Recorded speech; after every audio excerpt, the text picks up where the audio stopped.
It's been a long week, right? Are you ready to wind down? Why not? It's time for the Wine Time Fridays podcast with Shelley and Phil. Neither are sommeliers, but both have a deep passion for life, each other, and of course, delicious wine. And now, here to talk about this week over a glass of wine is Shelley and Phil. It's wine time. Hello and welcome to another episode of Wine Time Fridays with Shelley and Phil, episode 182 on this Friday, October 13th. Shelley. Is it a good luck day or a bad luck day? Oh, Friday, October 13th. Wow. See, I don't even think about bad luck. It just, it's always, anyway, happy Friday the 13th. I mean, happy Friday. It's wine time. Happy Friday. So this is kind of an unorthodox episode, which will be the next 3 out of 4 will be kind of goofy and wonky because we're going to interject a recording that we did down when we visited Paso, our first tasting of the day with Lindsay and Brian, and it's a Peachy Canyon. But before we get going, we thought we would share that we are having a little Chateau Souverain. We do get a reception wine, which is good. Yeah. And so let's see. Peachy Canyon, the 2023 Central Coast Wine Competition Winery of the Year. Yay for them. I know. You would think we'd know that going into the recording, but we didn't bring that up. Anyway, Shelley and I are going to be sipping through this while we listen to our conversation with the winemaker of Peachy Canyon, which is Drew Phillips with 2 L's. With 2 L's. Shelley, myself, Drew Phillips, Lindsay and Brian LaFaille, as they were accompanying us. They were, by the way, part of our team. We made them we have to say it. The DP team. Yeah, the different perspective team. Anyway, so we're going to send you that way. And when we come back, it will be out of a sponsorship break. I don't even know. We'll see how it works out, and we'll see you in a sec.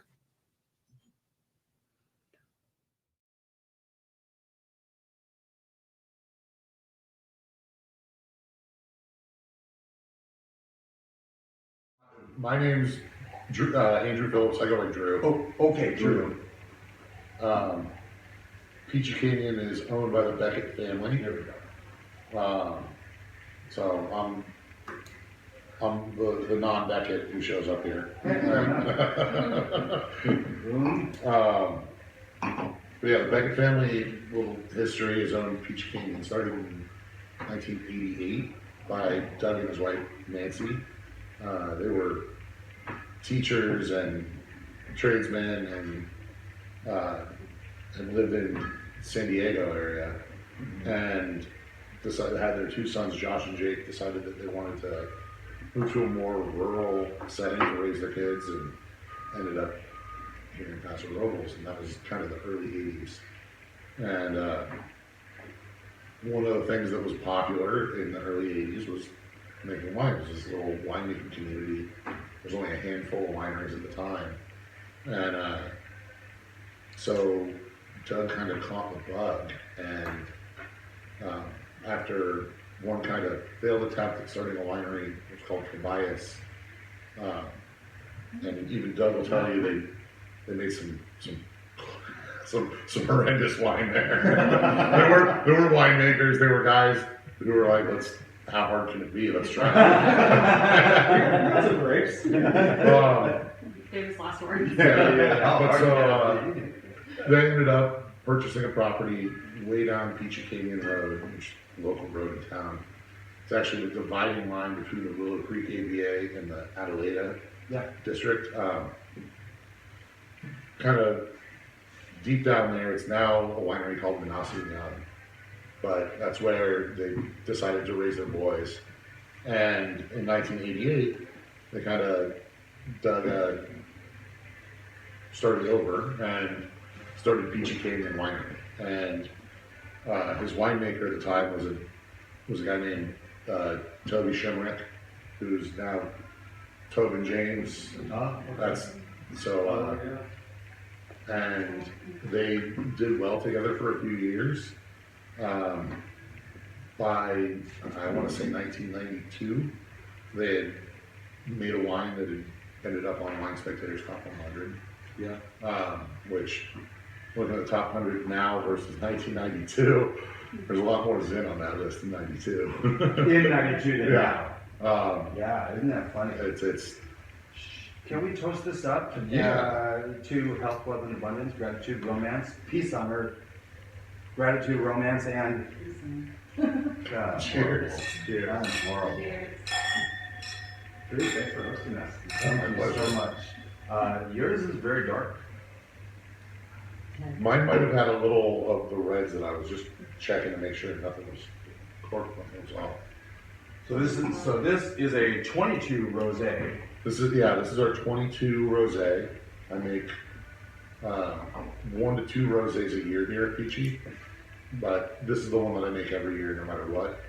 It's a kind of DTC only through our tasting room. Gotcha. Would you consider this your signature? If you're making it every year? As far as rosés go, yes. Okay. I think of it more as my strong opener. It's a rosé of Coulogne, Grenache, and Cinsault. So Provence style Rhone blend rosé. Yeah. So much Rhone here in Paso that we're seeing. It's really it's kind of become the home for Rhones over the past 20 years or so in California. Which we're talking about Zinfandel and Peachy Canyon in our history. Well, we got known for Zin. We have a name that's closely associated with Zin, but we do a little bit of everything. We do some Rhones. We do a Rhone Rosé, do a few Rhone style blends. We do some Bordeaux style blends, varietal Cabernet, varietal Malbec. But we really are, I mean, that's like 6, 7 wines. Mm-hmm. The heart of our production is like 12 Zinfandels that get made year in, year out. And those are they all 100%, or you kind of blend it with a few? It depends. Yeah, I guess, yeah. Yeah. But 6 of them are vineyard designated Zinfandels. And so depending on what else we grow in that vineyard, for example, our Mustard Creek Zin, we grow a good amount of Petite Syrah there, and I tend to co-ferment the Petite Syrah with the Zinfandel. It's something that we've done for close to 20 years, that wine. So, Do you find that's super risky when you co-ferment? Take that route because you're kind of pigeonholing a yourself. little bit cooked. Right, you've already kind of decided the shape of the block before knowing the shape of the hole. Right. A little bit, but I think that there's some aspects of it that are very fortuitous in terms of Zinfandel's a really thin-skinned, kind of finicky red grape, very susceptible to rot and mold and some issues, but also can achieve ripeness sugar-wise without a whole lot of tannin structure on the back end. And so by co-fermenting some Petite Syrah, which is kind of the classic trick, you can supplement and make a well-balanced wine without relying on a single variety. Right. I guess the upside of co-fermenting is huge. Yeah. Yeah. I mean, when you nail it, it's like you can't do that when you're blending after it's. Yeah. It's there's differences in how a lot of the cool stuff about tannins and how tannins will polymerize and how flavor compounds will interact during fermentation happens during fermentation. And so if you try to blend later, you can take these flavor components and kind of mush them together, but it's not the same as when they go through that whole fermentation process. They get to actually live together for an extended period of Right. time rather than just in a bottle. Right. Yeah. It's like blood siblings versus step siblings. It's your brother and your sister, but they weren't there when you were 5 and still had to have someone help you Yeah, right. do some of the finer things in life. Or the non-finer things. This is fantastic. And so is this, it's got 3 grapes in here. Is it 33, 33, 33, or? No, it's, I should say. yeah, it changes year to year based on our yields from pressing, but all of these varieties are picked to be rosé. So they go direct to press, full cluster press, and I try to, between cold settling and racking, end up with however much juice I end up with. The Grenache and the Cinsault, or Grenache and the Counois we grow. Yeah. The Cinsault we purchased from Sherman Thatcher, Thatcher Winery. He's got a vineyard sort of a half-mile away from one of our sites. That makes it nice, doesn't it? Yeah, it does. So we can almost shout back and forth from the hilltops. Yeah, when everything's right. We have up in North Idaho, we pull a lot of wines from the Washington area, and there's one of our sponsors is Elson Cellars, and they are an urban winery in Seattle, but they bring all their grapes over, and then they do make the wine there. Yeah. In their urban winery, right? But I mean, in the summer, if you have a hot August or September when you're harvesting, when it's time to harvest, you have to bring it over in the middle of the night, so you're not cooking the grapes. I mean, Right. So you said a half a mile away. Yeah. It doesn't suck. No. But we dry farm the Grenache and the Counois on this ranch here, which is, we call it Mustang Springs Ranch. It's where our winery is. We've got 80 acres here. About 65 of it is under vine. And of that, about 33, 34 is these dry farm hills that we drove through on the way. Yeah. Which they can't do on the other side of Paso. No, well, You can't do dry farm. try, but it's yeah. A little drier area. Like Yes. 20 inches less per year. It's wild. It's Yeah. and completely different soils too is the other thing. Oh yeah, for sure. The whole west side of Paso is all just uplift, former seabed, and as you move further and further east, it gets sandier. It gets more and more kind of like a delta, a wash. There's not as much capacity to hold on to water. Yeah. The fortunate thing is on that side they have access to the Salinas River aquifer, and so they can pump more out of the ground. Yeah. Whereas we kind of, if you buy a ranch on the west side of Paso, you kind of have to try a few spots before you find a good well that can give you the gallons per minute that you need to run a winery or let it run a house or irrigation. What are, just Shelley and I will want to know this really badly. What are your gallons per minute? Are you going 100 or? We have, I think, 3 wells on this site, Okay. and one of them's good. The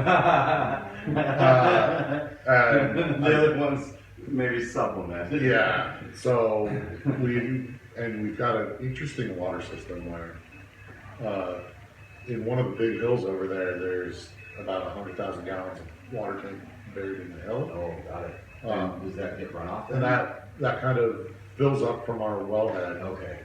And then we run kind of a siphon that comes down the hill, back up this next hill to run the irrigation and the water at the house up top, and then flows back down.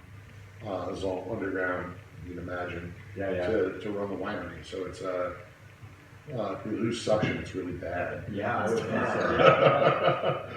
We had a house on 10 acres that tried to do a garden and an orchard on what, Shelley? 1.3 gallons a minute. Didn't work. So,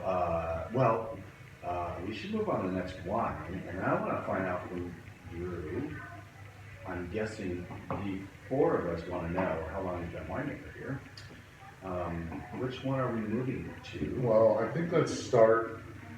We'll finish out with the Zinf. We'll go to the I'm odd so one. happy we're doing Zins today. I really am. This wine, the odd one, is kind of It's a Zin-based blend, but it is a home for a lot of Rhones that we grow. We love Josh and Jake Beckett and I all love Rhone varieties and Rhone wines. I think that Josh and I would both prefer Chateauneuf for Southern Rhone. If we got to pick to drink whatever we wanted. Who are you really? Do you really work here? Are you? So the odd one. 2021, the odd one. I know this name well because I've been the odd one for many years. But so this wine is all dry farmed from the hills here. Its base is Zinfandel. I do 2 Zinfandels off these hills, and I have 3 blocks of Zin, big blocks of Zin that grow on the hills. 3 different clones. And so generally what goes into the odd one is the Uberoth clone. Uberoth, which is also the name of a very old vineyard in town, deep down Willow Creek Road. Turley, or our friends over at Turley, get all the fruit from Uberoth, but we've got a long history of working with that clone. We used to do a wine called Clevenger, which was from a vineyard that was right at the corner of Oakdale Road and Highway 41. It's since been ripped out, replanted, sold, and bought twice over, so we don't have it anymore. But we still have cuttings that came from Clevenger by way of, or from Uberoth by way of Clevenger, ended up in our ranch. So that Uberoth clone tends to be a little more acidic and I want to say a little more in your face, as opposed to the other major clone from Paso, which is the Ducey clone. Right. I'm talking about Zin clones, which is a little weird, but I work with A little geeky. 21 different clones of Zinfandel. That's pretty awesome. So you get a very strong, deep knowledge of the nuances of each clone. Yeah. This is still tasting really young. I know it's 21. Yeah, this just went out with our Spring Wine Club shipment. Gotcha. and This could be laid down easy 5 years. Yes. Okay. Yeah. Yeah, I mean, like a minimum. I mean, it's drinkable. I think it's So this is Zinfandel, Carignan, and Mourvedre. Some years it gets splashes of Syrah, splashes of Grenache. Kind of depends on what colors I have left to work with on the palette, you know. It's kind of an amalgamation of all the Zin and Rhone that we make. So it varies year to year what the blend is, but typically we're shooting for that kind of brandly Zin opener as you take your step. But I want it to kind of diffuse and leave you with that chalky, Rhone-y kind of finish and tannin. Yeah. And Is that why it's called the odd one? I feel like it's this atypical. That's a great I want yes and no. It's atypical. It's not, I think, typical anywhere outside of Paso Robles. Our friend Matt Trevison over at Linny Coloto has been making Zin and Rhone blends for, 25 years now. But it's not kind of the normal thing to do, and a lot of people are starting to do it. To me, it's kind of our opportunity to make a real Paso Robles style wine. You go anywhere in California, a lot of winemakers will talk about making a Burgundian Pinot Noir or Chardonnay, or we're making a Bordeaux style blend, or now that Paso's kind of established itself as kind of the Rhone Valley of America, a Rhone style blend. And I love this. It's useful as a descriptive way to discuss what kind of blends, what kind of wines you're making, but I think that one thing that the old world has on the new world is that they don't have to make a Bordeaux style wine. They're making a Bordeaux. Bordeaux. And everyone else is Rhone kind of Valley. trying to emulate. And I think that our way forward ultimately someday in the distant future will be to make a Paso Robles style wine or a Sure. Napa style wine. But as a winemaker, wouldn't it irritate you a little bit if you were told you can only grow these grapes and call it Paso? You can't Yes. do anything else. Yes, it would. By law, we will kill you. I understand, Bordeaux and Burgundy and all of this, that they have history and they have a brand. Yes. It really is a brand that, so if you want to put, now, it doesn't mean in Burgundy you can't grow say a Cab Sauv. You just can't put it out as a Burgundy. Yes. So. It would really hurt me. And many moons ago when I graduated from college, I was eager with my degree in enology, going to go be a winemaker. A lot of my peers went north, went to Napa and Sonoma. I didn't want to be locked into making thousands and thousands of gallons of Cabernet all the time, or thousands and thousands of gallons of Pinot all the time. You just want to do thousands and thousands of gallons of Zinfandel. so it worked out. Yeah, I thought I was going to come here and make Rhone varieties, and now I swim in a sea of Zinfandel. But hey, it's not a bad sea to swim in. No. I'm just saying. Where did you go to school? Fresno State. Okay. And then where did you start before you were at Peachy Canyon? Before Peachy Canyon, I worked at a small winery called Partt on Vineyard Drive on the west side of town. We did about 60 barrels a year. Oh, wow, okay. It was very, very, very small. I was working for Kevin and his wife Jenna O'Reilly. And I was very fortunate because I kind of got out of school and got into a situation where I was left to do everything at the winery. Kind of important. Make sure that the grapes showed up. Yeah. And show up to decide blends, but outside of that, it was kind of up to me to cellar the wine, to ferment the wine, to make sure everything happened. But now, of course, here you have others in those roles, but you know what it takes. So if you see them kind of veering off this direction, and it may be okay, but you might ask them, why are you doing it this way? Yes. Instead of this way. Well, and when I came here, I came as an enologist. Robert Henson was the winemaker at the time. And I learned that he was a Bulldog Fresno State grad also, but he worked for different people on his path to get here. Yeah. And then when Josh and Jake came back from their Chronic Cellars project that they did, Robert left and Josh took over as winemaker. So I got to kind of work for Robert and then work for Josh and then get put in charge. So there was some grooming that went on. Yeah. In a good way. in a good way. Sorry. I couldn't help myself. We're not going there. Oh, what are they not grooming you? Well, we take our dog to a dog grooming. So,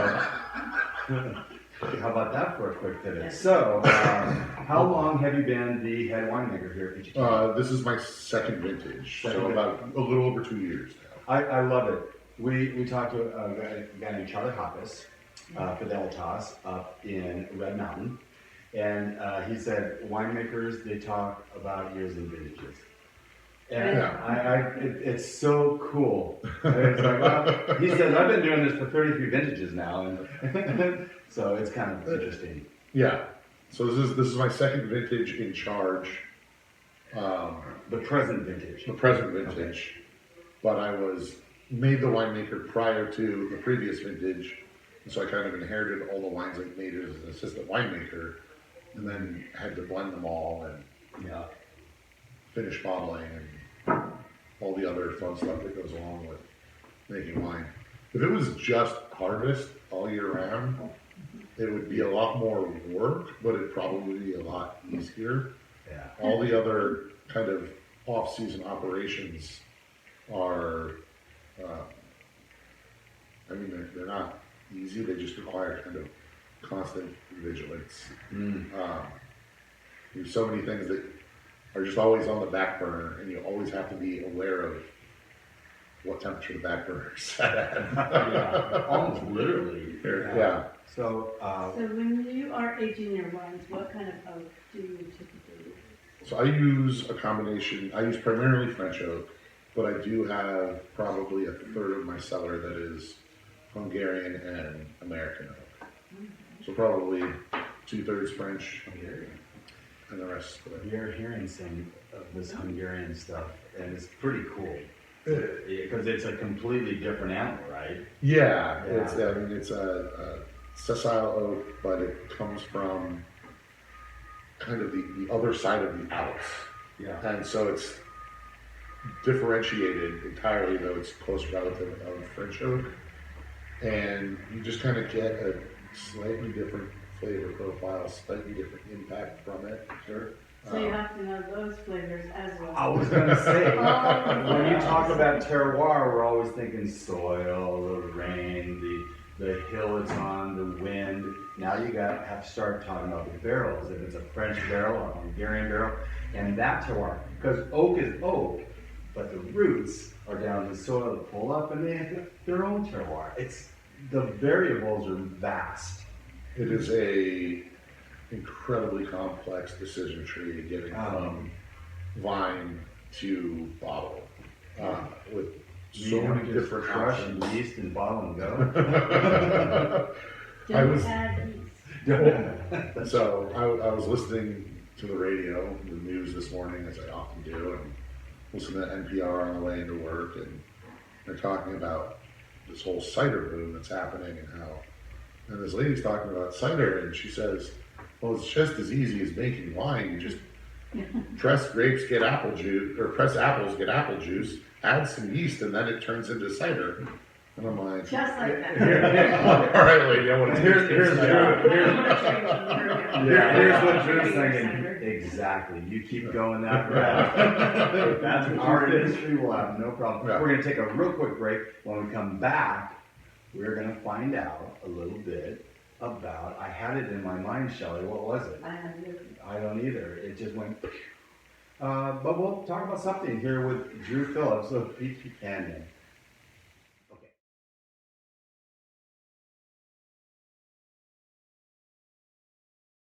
To winemaking, even back in college, was it always something that you had a passion for?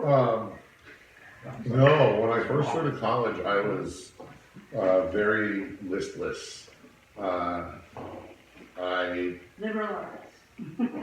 Gosh, it gets worse than that. No, how can you get worse than liberal? I mean, undeclared, Yeah. a music minor with no declared major. I started out Music doing, in the minor keys are great. I studied dendrology for a little bit. What is that? I don't know.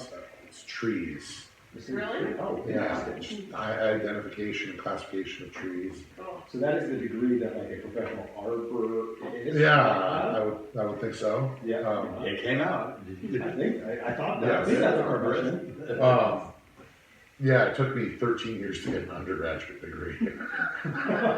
Yeah, you're quite good to try lots of different things. I tried a lot of different things. I always had more luck with the science classes than the liberal arts classes. The fact that there was a right answer versus Yeah. an opinion, and Right. let me. An argued perspective. Yes, I really like the idea of a right answer, which is funny because now I make wine and there's not a right The right answer. answer for Shelley is different than the right answer for Lindsay and Brian and myself. That's Well, we know mine is the Yeah. wrong answer. But so Still science though. yeah, after one of the several times that I dropped out of one of several schools I went to, I ended up working in a small wine shop in Darien, Connecticut, catering to, and this is like 2005, 2006. And I was catering to a lot of guys who worked on Wall Street, worked for a well-known, now defunct insurance company that kind of went up in flames in 2008. But so, with all these guys with all this Wall Street money coming through, they wanted a lot of really nice wine. Sure. And so I got exposed as a 23, 24-year-old to really, really high-end Bordeaux and Italian wines, and I'm selling Sassicaia and Ornellaia and First Growths and Gaia and Cruise. And so it didn't stink, but I didn't know anything about wine at the time, and the owners and Mickey put me through my first WSET course because he wanted me to talk to his customers. Yeah. So level 1 some. Yeah. I did level 1 and level 2. Okay. And just got interested, caught the bug. Yeah. And that's how it happened. After a few more years there and managing this little wine shop, I realized that it's tough to live in Fairfield County, Connecticut on $16 an hour. My parents lived in Monterey at the time, and I said, I could probably go to college and finish a degree. Remember, I dropped out a couple times at this point. Sure. And so I hightailed it to California and passed around trying to get a job in a cellar. No. And I was like, all right, whatever. I went to Fresno State. Go Dogs. Yep, go Dogs. Enrolled and spent 3 years living in Fresno. Kind of trying to, I was an older student. I was 27 when I finally made it back to college, and tried to just engage as much as I could. Yeah. For like the first time in my life, I was like, more. I want more and more. I mean, it is. I mean, you are following your passion, your love. That's what's amazing. Yeah. Yeah, because then now it's not work. Right. I went from being a straight C and D student to like president's list every semester. Brian, did you ever play Fresno State when you played soccer? No, I went to UC Santa Cruz. Okay. We traveled all around and played, and we actually played Cal Poly quite a bit, which is just down the road. And I know that Fresno State has a pretty good just wine or I guess like vintage program. Yeah, it's they and I hear UC Davis and San Luis Obispo commonly come up in California. Yes. Those are kind of the big three, and there are, I think Sonoma State has a program, and Allen Hancock College has a program, and it's becoming more and more popular, I think. Yeah. But Fresno was the first school to have a winery on campus. Right. And being in the heart of the valley, big focus on table grapes, raisins, there's a raisin plant. Yeah. There's 100 acres of vineyard attached to the campus in downtown Fresno. And so it was, what sent me there was the fact that A, my grades couldn't get me into Davis, and B, it was advertised and in effect was very hands-on. Yeah. I mean, your classroom was a working winery. Yeah. And the wines that you produced there as a student were all sold retail through the school's kind of farm market. Kind of like Washington State's cheese. Yeah, in a sense. Yeah. The Cougar Gold.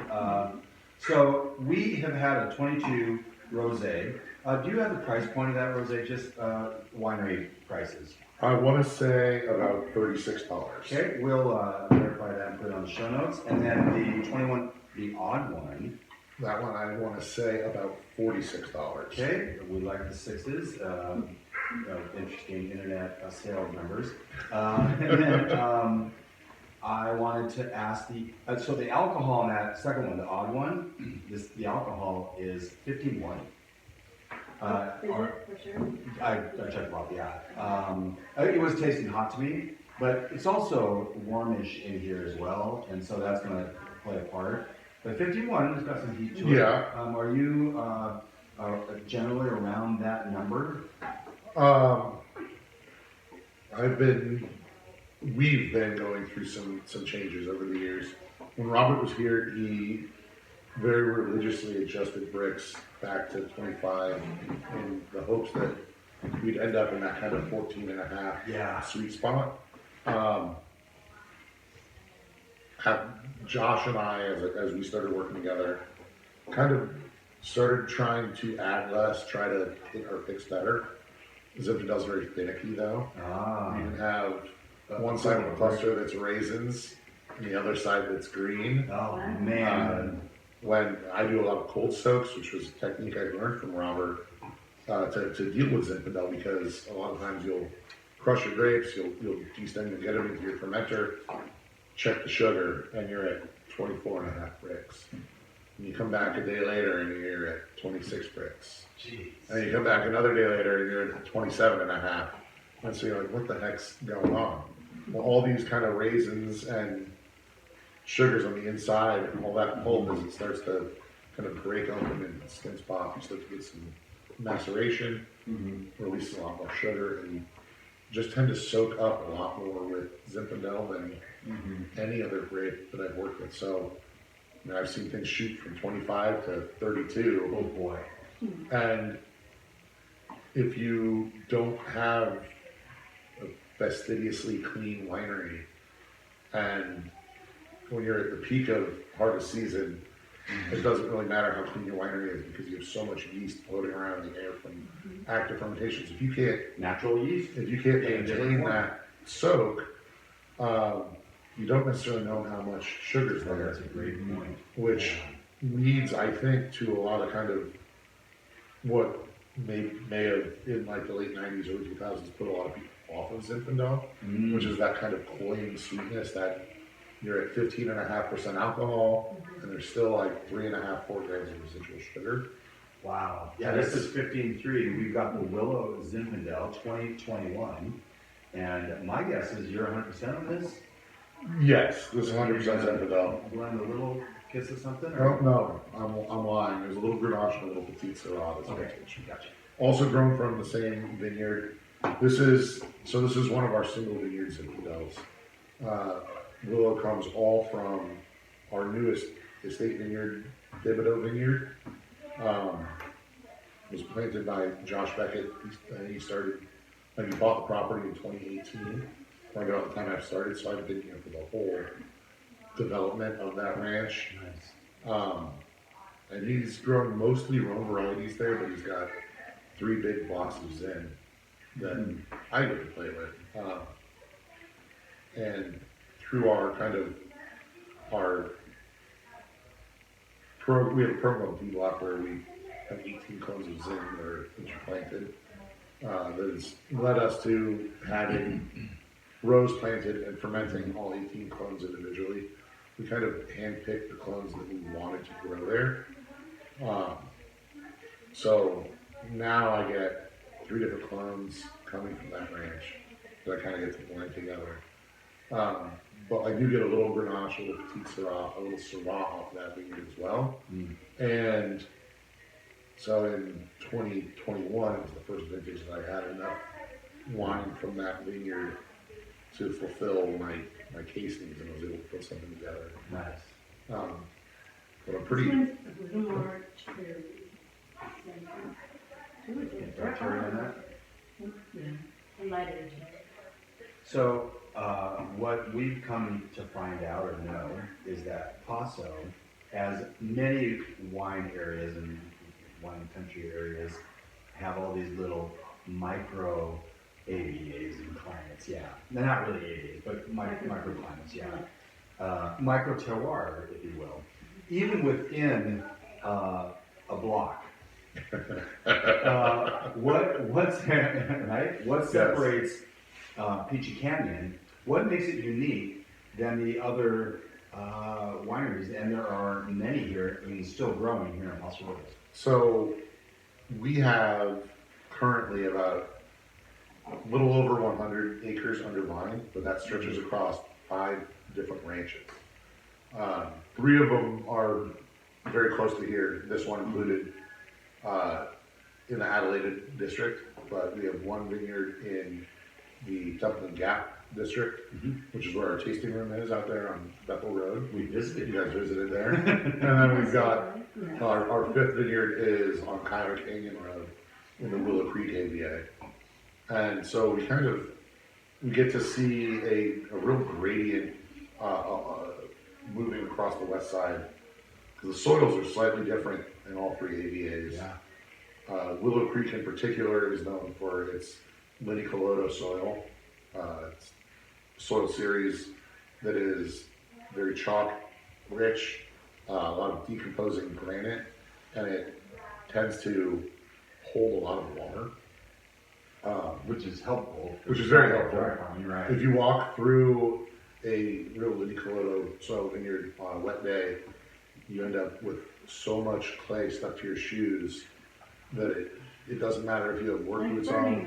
It's like You're ultimately on like skis. Yeah. Lindsay and Brian were at Burning Man this year, and the pictures of them with garbage bags on their legs and feet, because it's like, yeah, and they wouldn't let anybody come in or out because you get stuck. And Yeah. I'm sure the roads leading out of Burning Man this year were atrocious, and they're still cleaning up after. But yes, when you've got clay stuck to your feet like that, it's really hard to walk. Your shoes get heavier and heavier. Yeah. Which, Yeah. as you get more and more tired, your shoes get heavier and heavier. Let's just say it's a good workout. Yeah. The guys who work the crews and in the vineyards day in and day out and go do all the shoot thinning, the fruit thinning, the harvesting, the grafting, they're like the most underappreciated, underrated workers in the whole wine industry. Well, not by everybody. Not by everybody. I think. Yeah, I appreciate them. Sure. I think most winemakers, most local have a lot of appreciation, but I don't think that when you're popping open a bottle, in Midtown Manhattan at a fancy Michelin star restaurant, the first thing on your mind is the dirty hands that were out there in the sun picking that fruit. Doesn't it go back to that cider comment? Oh yeah, I think In a so. sense. Yeah. I mean, all you're doing is crushing, adding yeast, and bottling. And How black. hard How can that hard could it be? Yeah. So I think the general consumer, and that's why we're doing these type of episodes, because it really showcases. You're farming. You're farming. Yeah. At the end of the day, yeah. It's And farming. Period. And then you're taking the harvest and you're making it into this unbelievable wine that sometimes can take 4 or 5 years from the time you harvest to when you're actually going to release it, because it needs to stay in the bottle after staying in the tank or barrel, and it's a process. Yes. After staying on the leaf. It's a process. So are you harvesting anything right now? Today we picked Dry Farm Petite Syrah and Dry Farm Grenache. It doesn't sound like they're still running down there.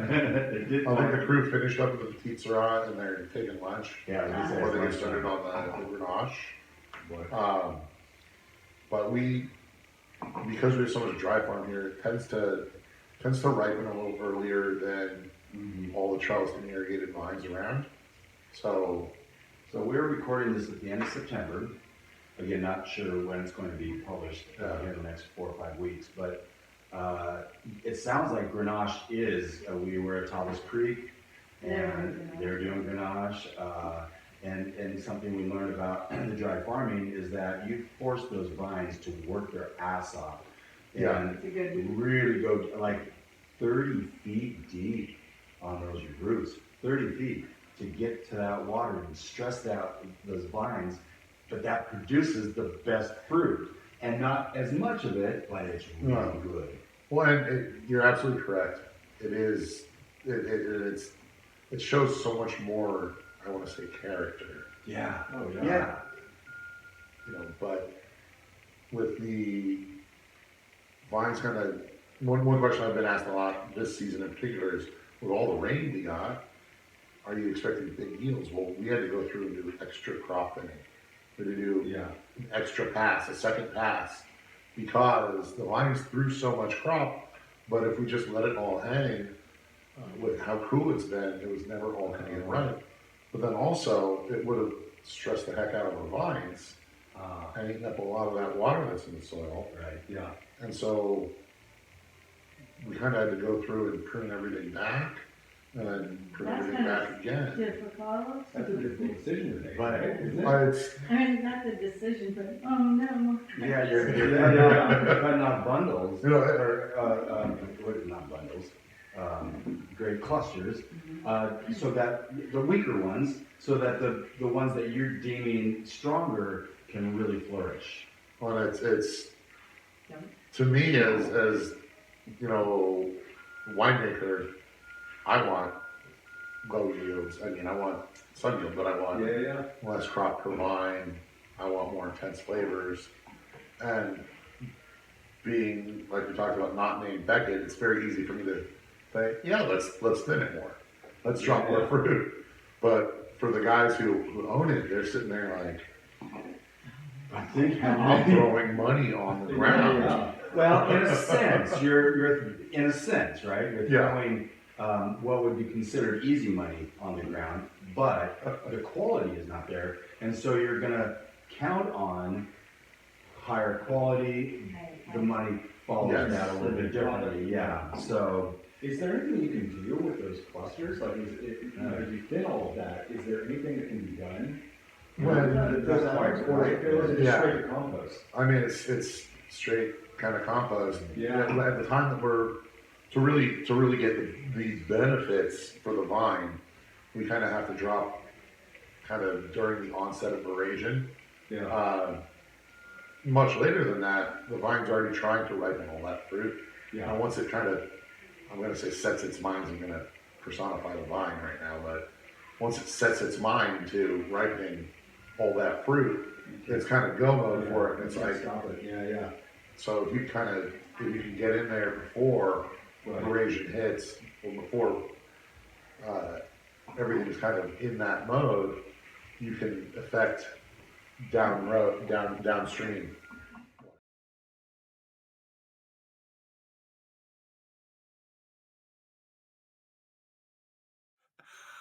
Okay, welcome back. So that's kind of fun.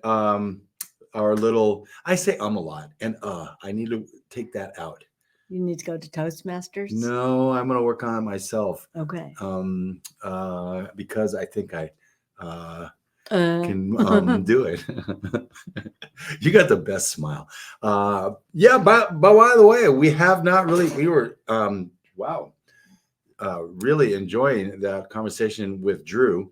Brought the winemaker Peachy Canyon brought a lot of information. Is actually the wines are fantastic. We tasted through 4 of them, as you saw.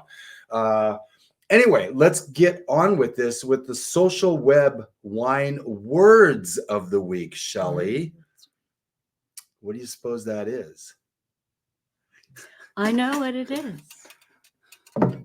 It's a dump bucket spit bucket. Yeah, but this is not like Any old dump bucket This spit bucket. has our logo on it. Can't really see it because of the light. It didn't come that way, but we might be offering this at some point, and we'll just, if somebody wants the Wine Time Fridays spit bucket, we can do that. I know everyone wants. I mean, right? I don't know why anybody would want to use a spit bucket or a dump bucket anyway, but for those of you who don't Responsible know, drinking. yeah, you want to explain a little bit about this? Because we won't be using it tonight, but No, 'cause we just have this one. well, I guess we could semi-demonstrate. So what you would do is you take a sip and you swirl the wine, but you wouldn't swallow it, and you would just spit it into the bucket. Unless you're monk, it's actually a good thing. Monk would go, oh. But it's a way to taste a lot of wine and really just not feel the aggravated and accumulating alcohol. That's So when you're tasting wine, sometimes you might want to do that. And of course, you can just pour it in. you can pour it in. Yeah, sure. If you're you've got a little bit of wine left in your glass, you would just pour it right in. And so anyway, that is our spit bucket / dump bucket is our wine words of the week from the social web. And we've got some wines that we enjoyed this week. Shelley, do you want to do the honors? They're really easy this week, I think. No French. J. Bookwalter Readers, Syrah. Like that a lot. Our Origin, The Pledge, Sauvignon Blanc. Porterhouse Williams Reserve Red. We had that with filet. That was good. So really good. We've really started. I mean, we've had a number of these Porterhouse wines that come from the Gary V Wine Club. Again, check it out. It's on Wine Text on a couple of these. And the wines are outstanding. Anywhere from $60 to $90, but we're not paying that because we're on the Wine Club. Anyway. Cinder Dry Viognier, Walla Walla Vintners Red Blend, and Liberty Lake Wine Cellars Tahia Chardonnay. Yep. I will go ahead and do these announcements because I included those difficult ones, and I'm not going to make you do all of those. But we have some things coming up in the future, quite a bit actually. Pinotage Day on the 14th. That's tomorrow. We didn't do a Pinotage because we had guests, but it is tomorrow. It's always the second Saturday in October. We have Austrian Sect, which is sparkler, the 22nd. International Mavra Day, 26th. Carignan Day, the 26th, also last Thursday in October. We have World Champagne Day. Bubble Day. Yeah, 10/27. That's October 27th. International Zino Mavro Day. We will not be doing a Zino Mavro this year, but we'll try to do that every other year. It's a kind of a fun little off the beaten path of varietal. That's on November 1st. Sarah and Mark Lathrop with Liberty Lake Cellars will be with us November 3rd. And in that, we will have one of their Merlots and Tempranillo, because International Merlot Day is on the 7th and International Tempranillo Day is on the 9th. National Zinfandel Day, the 15th. We should do quite a lineup of Zins. We should do? Oh, you know, I like Zins. That would be, we can do that. Turtle Rock is coming in on the 10th, and we can do that. I just put that together. We have 2 Zins that we're tasting with Turtle Rock. Okay. That's fantastic. They're in Tin City. There'll be 2? Yeah, I think we did 2 Zins. No? 1 Zin. 1 Zin. 1 Rosé. Okay, but we did a Zin, which is good. And then that will wrap up our Paso Robles series. Shelley, our favorite, although it is very, very sad, Beaujolais Nouveau Day, the 16th of November. Why is it sad? Because it's like so close to Thanksgiving, and it's always the 3rd Thursday in November. It's also the first vintage of the year that's in a bottle, which is kind of their marketing thing. I wanted to just remind everyone we have a wine day calendar so you can keep track of these things, as well as a things we use page. Like our spit bucket. Well, it's not there yet, but it could be. And then I wanted to say, I'm going to add another page on our website. I can't remember. I was doing something today, and I'll remember that and get that out there. Next week, Paso Robles, Part 3, Levo. Yep, with, I want to say it's Chris Burns. Yeah, his dad is Don. Brother is Don. It's Don. It's Chris Burns. Okay, if you say so, but I don't think that's if true. it's not, I'll stand corrected or sit corrected next week. They're in Tin City. Anyway, huge thanks to our sponsors. Sit corrected. 3D Kitchens by Design, CDA Gourmet, Eternal Wine. By the way, CDA Gourmet is doing some of these demos on Saturdays. You may want to keep an eye on their Facebook page because they're doing these really fun demos in the fall here. And so that's kind of cool. And with a little bit of knowledge, wine becomes a lot less overwhelming. Thank you for joining us. Have an awesome weekend, and we'll see you next week with Levo.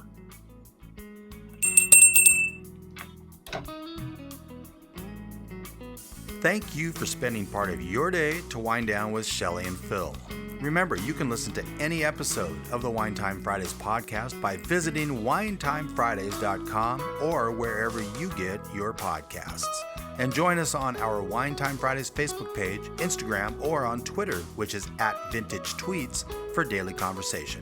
Until next week, here's our toast to you, to health, wealth, abundance, gratitude, peace on earth, and of course, romance.